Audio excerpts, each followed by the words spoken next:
নমস্কার, ইসিসিএন খবরে আপনাদের স্বাগত।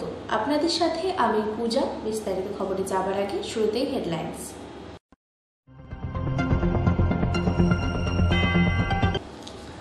তৃণমূলের বন্ধ হয়ে যাওয়া দুটি কার্যালয় খুললেন তৃণমূলের জেলা নেতৃত্ব।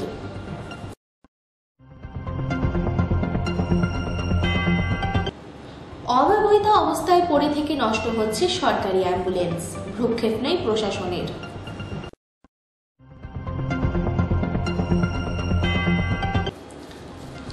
অগ্নিকাণ্ডে ক্ষতিগ্রস্ত পরিবারের পাশে দাঁড়ালেন ময়নাগুড়ি থানা। আসছি বিস্তারিত খবরে। তৃণমূলের বন্ধ হয়ে থাকা দুটি কার্যালয় খুললেন তৃণমূলের জেলা নেতৃত্ব। উপস্থিত ছিলেন উত্তরবঙ্গ উন্নয়ন মন্ত্রী উদয়ন গুহ, তৃণমূল জেলা সভাপতি অভিজিৎ দে ভৌমিক, রবীন্দ্রনাথ ঘোষ। গতকাল মন্ত্রী উদয়ন গুহ শীতলকুচি জনসভায় বক্তৃতা দিতে গিয়ে জানান, ভেটাগুড়িতে দুটি পার্টি অফিস বিজেপি বন্ধ করে দিয়েছেন। পার্টি অফিস খোলার কথা বলেন। পাশাপাশি তিনি সেখানে বলেন, এবার যদি পার্টি অফিস ভাঙচুর করা হয় তাহলে একজন তৃণমূল কর্মীর পেছনে 5 জন করে বিজেপি কর্মীকে টার্গেট করা হবে। এরপরে আজ ভেটাগুড়িতে তৃণমূলের পার্টি অফিস খোলা হয়। সেখানে পার্টি অফিসে বোমাবাজি করা হয় বলে অভিযোগ। এখন যদি আমাদের ক্ষমতা হয়ে থাকে তাহলে 5টা বিজেপি কর্মী আজকে রাস্তায় কেন ঝান্ডা দিয়ে বেরোতে পারলো না, কেন সবাই গিয়ে বাড়িতে তলায় আশ্রয় দিল? এই যে এখানে বোমা ফাটানো হয় মাঝে মধ্যে, আমাদের কোনো কর্মসূচি থাকলেই নাকি বোমা ফাটানো হয় এবং বোমা ফাটিয়ে এরা গিয়ে ওই কেন্দ্রীয় মন্ত্রীর বাড়িতে আশ্রয় নেয়। কেন্দ্রীয় মন্ত্রীর বাড়ি হচ্ছে গুন্ডাদের আশ্রয়স্থল। কেন্দ্রীয় মন্ত্রীর বাড়ি হচ্ছে বেআইনি টাকার মজুদের কারখানা। ওই কেন্দ্রীয় মন্ত্রীর বাড়ি হচ্ছে বেআইনি অস্ত্র তৈরির কারখানা। আমরা তো পুলিশের কাছে বলি যে আপনারা অনুমতি নিন, আপনারা অনুমতি নিয়ে এই কেন্দ্রীয় মন্ত্রীর বাড়ি সার্চ করার বন্দোবস্ত করুন। আমরা এক কথা বলতে পারি, দিনহাটার অশান্তি দূর হয়ে যাবে, দিনহাটার রাজনীতিতে অশান্তি থাকবে না। এই নিশীথ প্রামাণিককে যদি বাড়ির থেকে বেরোনো বন্ধ করে দাও। আজকে নানাভাবে অশান্তি করবার চেষ্টা হচ্ছে। আমি আমার কর্মীরা করব, মুখের ভাষা আমরা অনেক প্রয়োগ করেছি, মুখের ভাষা অনেক হচ্ছে। ভেটাগুড়িতে আমাদের মুখের ভাষা থাকবে না, এরপর থেকে আমাদের বডি একবারে শরীরই যে কথা আমাদের জগদীশ বলেছে, যে কথা পার্থবতী বলেছে, যে প্রত্যেকটা ক্ষেত্রে আমাদের মাথায় রাখতে হবে যে ওরা আমাদের উপর যা করবে, যে ভাষায় ওরা কথা বলবে সেই ভাষাতে আমরা কথা বলবো। আমাদের কর্মী একটা যদি কোথাও আক্রান্ত হয় তার বদলা আমরা নেব। একেবারে ভেটাগুড়ির ক্ষেত্রে পরিষ্কার ভাবে বলে রাখি, বিজেপির জেলা নেতারা শুনে রাখুন, আপনাদের লজ্জনতা আছে, বিভিন্ন জায়গায় দেখছিলাম ক্যামেরা করছে, তাদের মাধ্যমে শুনে রাখুন, যদি এই দিনাটায় যদি কুচবিহারে আপনারা শান্তি চান, যদি শান্তির রাজনীতি করতে চান, এই ভেটাগুড়ির অশান্তি বন্ধ করুন। ভেটাগুড়িতে একটা অশান্তি মানে সারা জেলা জুড়ে অশান্তি হবে, কেউ সেটাকে রক্ষা করতে পারবে না, এই কথা আমরা পরিষ্কার হবে। আমাদের নানাভাবে আমরা পুলিশকে আগে বলেছি যে আপনারা আইনগত ব্যবস্থা নিন, কিন্তু অনেক ক্ষেত্রে দেখেছি যে আমাদের কর্মীদের গ্রেপ্তার করা হচ্ছে, কিন্তু যে কোনো কারণেই হোক এই ভেটাগুড়িতে বিজেপির কর্মীদের গ্রেপ্তার করার সুযোগ বা বিজেপি কর্মীদের গ্রেপ্তার করার দায়িত্ব যাদের প্রশাসনের আছে তারা সঠিকভাবে পালন করছে। আমরা তাদের কাছেও বলবো যে আগামী দিনে বড় ধরনের অশান্তি থেকে ভেটাগুড়িতে মানুষকে রক্ষা করবার জন্য আপনারা আইনের পথে চলুন। যারা বেআইনি কাজ করবে তাদের বিরুদ্ধে শান্তিমূলক ব্যবস্থা গ্রহণ করুন। আমরা শাসক দল হিসেবে আপনাদের পাশে থাকি, আমরা আপনাদের প্রতি সহযোগিতার হাত বাড়িয়ে দেব। তা না করে এই ধরনের গুন্ডামি, এবং আজকে পরিষ্কার ভাবে বলি, আমাদের পার্টি অফিস আমরা খুলে দিয়ে গেলাম, এখানে আমাদের পার্টি কর্মীরা বলবেন, আমাদের পার্টি অফিস খোলা থাকবে। একটা পার্টি কর্মীর গায়ে যদি আঘাত পড়ে ভেটাগুড়িতে, যে যেখানে খবর পাবেন সেখানে বিজেপির যে কর্মী আছে ভালো কথায় মিষ্টি কথায় হবে না, এটা আমরা বুঝে গেছি। ইসিসিএন খবর, দিনহাটা। অব্যবহৃত অবস্থায় পড়ে থেকে নষ্ট হচ্ছে সরকারি অ্যাম্বুলেন্স, ভ্রুক্ষেপ নেই প্রশাসনের। এই জলপাইগুড়ি জেলাতেই তো সাক্ষী থাকতে হয়েছিল মৃত মায়ের দেহ অ্যাম্বুলেন্স না পেয়ে কাঁধে করে রওনা দিয়েছিল ছেলে ও বাবা। সেই জেলাতেই ধূপগুড়ি ব্লকে স্বয়ং ব্লক ডেভেলপমেন্ট অফিস অর্থাৎ বিডিও অফিসেই অব্যবহৃত অবস্থায় পড়ে রয়েছে তিনটি অ্যাম্বুলেন্স। দীর্ঘদিন ব্যবহার না হওয়ায় করুণ দশা অ্যাম্বুলেন্সগুলির। সংস্কারের অভাবে শ্যাওলা জমতে শুরু করেছে অ্যাম্বুলেন্সের গায়ে। সরকার অনুমোদিত অ্যাপে দেখা যাচ্ছে এর মধ্যে দুটি অ্যাম্বুলেন্স গাদং ২ নং গ্রাম পঞ্চায়েত ও সাকুয়াছড়া ১ নং গ্রাম পঞ্চায়েতের, এবং দুটি অ্যাম্বুলেন্সেরই ইন্স্যুরেন্সের মেয়াদ ফুরিয়েছে বহুদিন আগেই। একদিকে যখন মুমূর্ষু রোগীর চিকিৎসার জন্য অ্যাম্বুলেন্সের জন্য হন্যে হয়ে ঘুরতে হয়, সে জায়গায় দাঁড়িয়ে সরকারি অ্যাম্বুলেন্স থেকেও কেন তা কাজে লাগানো যাচ্ছে না, উঠছে সেই প্রশ্নই। আসলে 2011 সালে মমতা রায় ধূপগুড়ির বিধায়ক নির্বাচিত হওয়ার পর গ্রামীণ এলাকার মানুষদের যাতে চিকিৎসার সুবিধা হয় তার জন্য একটা পরিকল্পনা নিচ্ছিল যে ধাপে ধাপে ধাপে ধাপে সমস্ত জিপিতেই যাতে অ্যাম্বুলেন্স দেওয়া যায়, সেই হিসাবে কাজটা শুরু করে এবং 5 বছর টার্মের মধ্যে 3টা জিপিতে হলো 3টা অ্যাম্বুলেন্স দেয়। তার মধ্যে একটা হচ্ছে বানারহাট ব্যবসায়ী সমিতিকে দিছে, সেটা খুব ভালো চলছে আর কি। অথচ সরকারি উদ্যোগে গাদং 2 নম্বর জিপি এবং মাগুরমারি 2 নম্বর জিপি দুটো এলাকাতে সেই সময় প্রচণ্ড তাদের দাবি ছিল, অ্যাম্বুলেন্সের মানুষের দাবি ছিল। দুটো গ্রাম পঞ্চায়েতে দুটো অ্যাম্বুলেন্স দেওয়া হলো। সেই অ্যাম্বুলেন্সগুলো কিছুদিন পর থেকে ব্যক্তিগত ইউজ শুরু হলো, তারপরে সেগুলো এখন বিডিও অফিসে পড়ে আছে। যেহেতু বিধায়ক মমতা রায়ের নাম লেখা আছে, স্বাভাবিকভাবে সেই গাড়িগুলো ব্যবহার করা হয়নি। এবং সবথেকে দুর্ভাগ্যের বিষয়, প্রশাসনে যারা বসে আছে বিডিও সাহেবরাও দেখছেন। আজকে যিনি আছেন তার আগের সময়কার ঘটনা, আগের বিডিওর দৃষ্টিগোচরে বহুবার বলা হয়েছে ব্যাপারটা।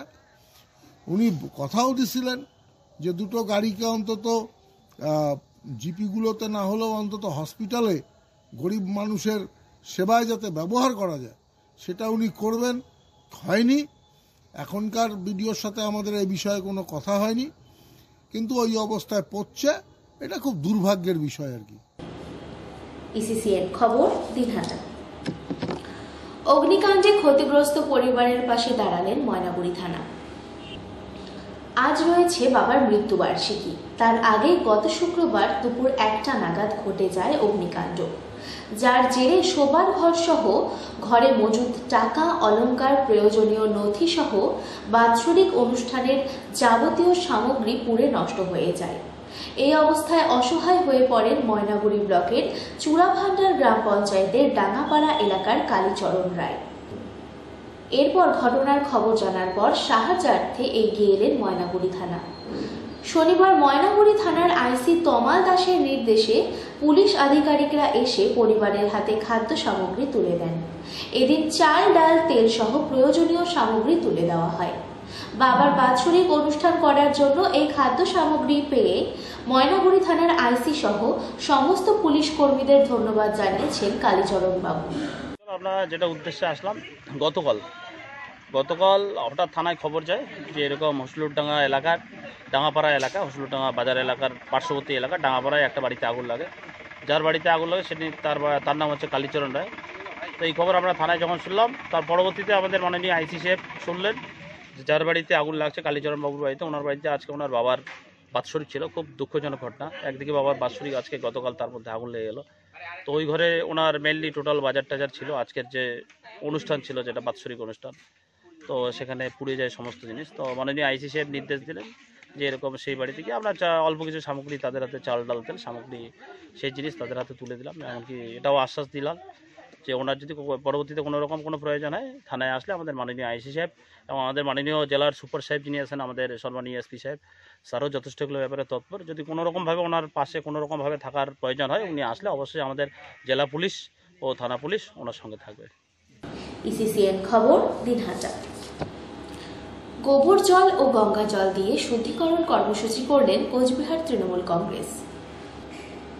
প্রায় দুদিন যাবৎ কোচবিহার গ্রন্থাগারের বিপরীতে ধর্ণা অবস্থান করছিলেন ভারতীয় জনতা ওবিসি মোর্চা। সেই ধর্ণায় অভিযোগ, কোচবিহার সাংসদ নিশীথ প্রামাণিক তৃণমূলের নেতা নেত্রীদের অপমান করেননি। এরই প্রতিবাদে আজ তৃণমূলের পক্ষ থেকে শুদ্ধিকরণ কর্মসূচি গ্রহণ করা হয়েছে। ইসিসিএন খবর, দিনহাটা। সুইমিং পুলের বর্তমান অবস্থা খতিয়ে দেখলেন পুরসভার ডেপুটি মেয়র রঞ্জন সরকার। রক্ষণাবেক্ষণের দায়িত্বে রয়েছে এসজেডিএ, তবে দেখভালের দায়িত্ব রয়েছে শিলিগুড়ি পুরসভা। শহর শিলিগুড়ির বিকাশ ঘোষ সুইমিং পুল করোনাকাল কাটিয়ে গত 2022 সাল থেকে আবার চালু হয়। বর্তমানে ঠান্ডার জন্য বন্ধ রয়েছে এই সুইমিং পুল। বন্ধের সময়টুকু সুইমিং পুলের বিভিন্ন কাজ করা হয়ে থাকে, তবে সুইমিং পুলের কাজ নিয়ে বিভিন্ন সময় নানান অভিযোগ ওঠে। সেই কারণে কাজের গতি খতিয়ে দেখতে সুইমিং পুলে আসেন ডেপুটি মেয়র রঞ্জন সরকার। সমস্ত পুল খতিয়ে দেখেন তিনি জানান, পুলের মাঝখানে গর্ত হয়েছে, সেগুলোকে পুরো ভেঙে আবার পুনরায় তৈরি করতে হবে। তিনি জানান, মেয়র চিকিৎসার কারণে শহরের বাইরে রয়েছে, তার কাছে এই সুইমিং পুলের কাজের বিষয় নিয়ে খবর এসেছে। শিলিগুড়ি জলপাইগুড়ি উন্নয়ন পর্ষদকে দিয়ে এই কাজটি করানো হচ্ছে।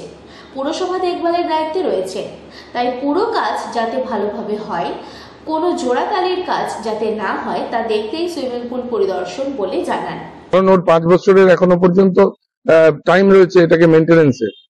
লাইবিলিটি সমস্ত সেই এজেন্সি, এসজেডিএ বিষয় নয়, বিষয়টা এজেন্সি। যেহেতু 5 বছরের লাইবিলিটি দিয়ে এই কাজটা দেওয়া হয়েছিল, ওনার দায়িত্ব 5 বছরের মধ্যে সমস্ত রক্ষণাবেক্ষণের দায়িত্ব ওনার, সুতরাং ওনাকেই করতে হবে। আমরা সেইভাবেই, আমরা শুধু আমাদের ইঞ্জিনিয়াররা দেখে গেছেন, যা যা কমপ্লেন ছিল সেগুলো নথিবদ্ধ করে রিপোর্ট আকারে আমরা এসজেডি কে পাঠিয়ে দিয়েছি। এরপরে আমাদের মাননীয় মেয়র এলে আমরা এই স্টেক হোল্ডারদের নিয়ে বসে আমরা আমাদের রিপোর্ট পাশে রাখবো এবং কিভাবে এজেন্সি কাজ করবেন। কাজ তো শুরু হয়েছে দেখা যাচ্ছে, কিন্তু আমাদের কিছু অবজারভেশন ইঞ্জিনিয়ারদের রয়েছে, সেই কাজগুলো যাতে হয় সেই বিষয়টা আমরা দেখে নেব। ইসিসিএন খবর, দিনহাটা। আগামী 22শে জানুয়ারি অযোধ্যায় রাম মন্দিরের উদ্বোধন ও একাধিক কর্মসূচি গ্রহণ করেছেন বিশ্ব হিন্দু পরিষদ। আগামী 22শে জানুয়ারি অযোধ্যায় রাম মন্দিরের উদ্বোধন এবং শ্রী রামচন্দ্রের প্রাণ প্রতিষ্ঠা উপলক্ষে একাধিক কর্মসূচি গ্রহণ করেছেন বিশ্ব হিন্দু পরিষদ। শনিবার দুপুরে শিলিগুড়ি জার্নালিস্ট ক্লাবে সংবাদ মাধ্যমের মুখোমুখি হয়ে এই বিষয়ে বিস্তারিত জানান বিশ্ব হিন্দু পরিষদের সদস্যরা। তারা জানিয়েছেন, আগামী 1 জানুয়ারি থেকে 15 জানুয়ারি পর্যন্ত রাম ভক্তরা বাড়ি বাড়ি যাবেন এবং রাম মন্দিরে সকলকে আসার জন্য আহ্বান জানাবেন। একই সঙ্গে অযোধ্যা থেকে আগত অক্ষত পবিত্র হলুদ চালও সকলকে তুলে দেওয়া হবে। উদ্বোধনের দিন সকলকে তারা অনুরোধ করেছেন সকাল থেকে রাম মন্দিরের প্রাণ প্রতিষ্ঠা অনুষ্ঠান যাতে সকলে একত্রিত হয়ে দেখেন। जय श्री राम।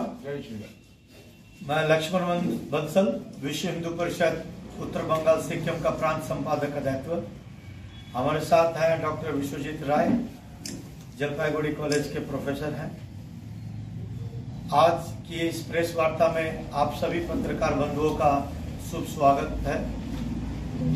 जैसे कि गत प्रेस वार्ता में आप सभी को ध्यान दिलाए थे कि अपने आराध्य श्री राम जी का प्राण प्रतिष्ठा का कार्यक्रम आने वाले 22 जनवरी 2024 को श्री अयोध्या धाम में होने जा रहा है।